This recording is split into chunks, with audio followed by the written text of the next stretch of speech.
Hello guys! Gusto mo bang dumami ang followers mo by F to F? Ganito ang gawin mo.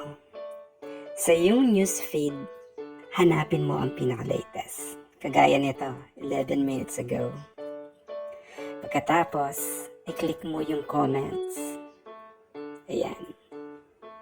Tapos i-click mo yung most relevant. Siyempre, hanapin mo yung pinakabago o newest. Ayan. So, dito, ayan, makikita mo yung mga just now.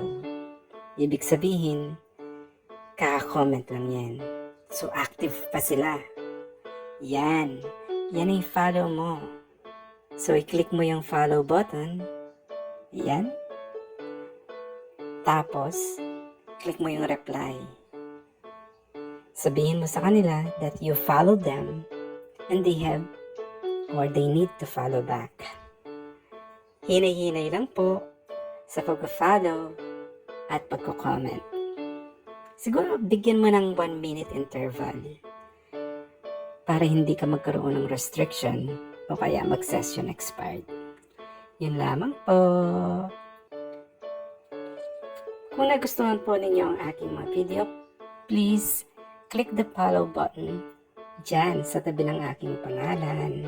Maraming salamat po. See you!